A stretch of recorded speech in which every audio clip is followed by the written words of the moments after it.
name is Maranatha. I would say this is your first time seeing my face. Please do not make it your last by clicking on the subscribe button so that anytime that I put up new videos, you'll be among the first persons to know. On today's show, I want to talk about a new movie that I saw this week, Divorce in the Black. And this is the Tyler Perry movie, so prepare your mind. Again, I think that we keep watching Tyler Perry's movie over and over again and expecting a different result. And it baffles me every time because I know that we know in our hearts that when you watch a Tyler Perry's movie, so many things are going to go wrong. So many things are going to go wrong. From the plot to the story itself, to why he's always telling a particular type of story. We always know that it's going to end a certain kind of way. But we go in hoping and expecting that this time around things will be different.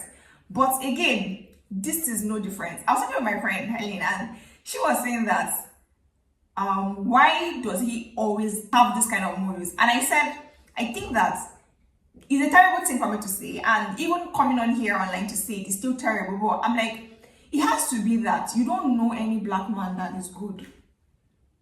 For you to keep giving us shitty and trashy black men every goddamn time. You must not be a good person, or you don't know any good men out there in the black community. But yeah, I digress. Divorce in the Black talks about this movie or two different families. One, Eva's family is, as character was played by Meagan Good, and Meagan Good is such a phenomenal actress. So, and that's another thing. He gets really good, like a very good, strong cast. Like one very good actor for his film, basically to promote his film. And then you watch it hoping that, like the one he did with Mia Culpa, right?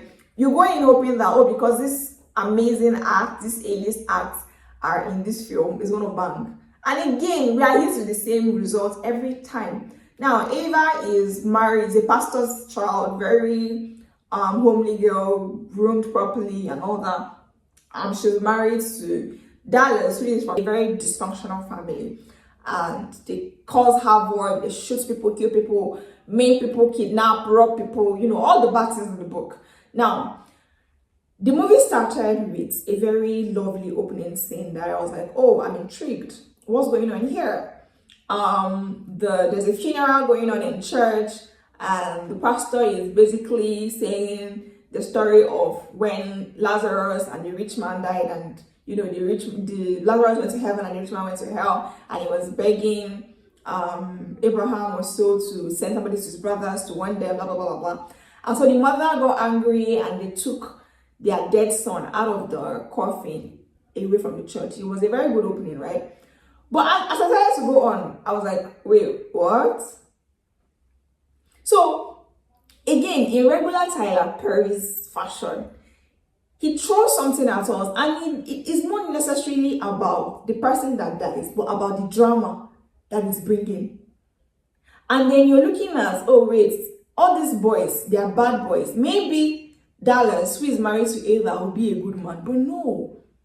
Ava is basically this good girl who keeps taking every trashy thing that Dallas does to her because she believes that, oh, in marriages, women are not trying so much and blah, blah, blah, and blah, blah, blah. And she stays taking all the shitty things that he does to her, only for this idiot to wake up one day and ask her for a divorce.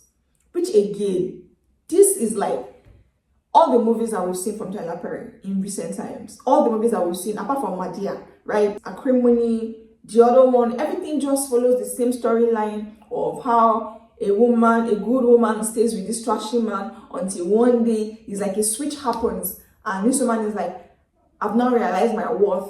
You can't do this and that to me anymore. And every time in his movies, I keep making the mistake of, oh no, don't worry, you can't do anything to me. Don't call the cops. And I'm like, are you dumb or something?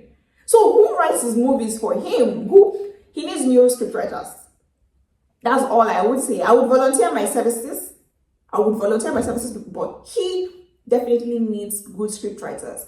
Because how is somebody harming you? You know that this person has done all these several things to you. Although they didn't say it because they were written down, right? But we got an idea when the mother read it. And then you're like, you don't think this person is dangerous enough for you to get a restraining order. You don't think there's just enough for you to call the cops. You wait until the very last minute, and then you're like, yeah, I hope that for your own sake you don't come after me. This is Ava telling the mother now. And I'm like, what? Like, Tyler Perry, please have mercy on us and get good script writers. You can't have all these A-list actors in your films and you're giving us the same content back to back to back, and you expect us not to talk about it, or we're supposed to accept everything hook, line, and sinker and just be like, yay, another Tyler Perry movie. But again, like I said, we know what this guy is about, and we keep going back to his movies, hoping that a different result will happen every time, and it doesn't. So while we blame him, we also blame ourselves for having, I think we just keep thinking, maybe this one will be different. But no, it's a very shitty storyline, I would say. The acting, not as a function of the acting was really done pretty well. Everybody did, what they were supposed to do, but I guess the way the entire story or the directing played out just didn't make sense. I feel like they were on the road a lot more than the acting that was going on. I also didn't like her parents' behavior when this entire thing happened, with them trying to hook her up with, But I don't want to spoil this for you guys, so watch it. If you have watched it, what did you think about it? Did you think that this storyline was different from Tyler Perry's, previous movies, from Acrimony down to Divorce in Black? Do you also think that maybe he's trying to tell us something? Because why do you keep giving us trashy black men? Why? I don't want to give away too much, but yeah, if you have seen the movie, let me know what you thought about it. If you haven't seen it, go and watch it, then come back and let me know what your thoughts are. Yeah, that's about it. And I hope that you like the video. I hope that you're following on Spotify, Rave with Mara. I hope that you subscribe on YouTube, Mara Abutu. And I hope that I see you in my next video. Bye-bye.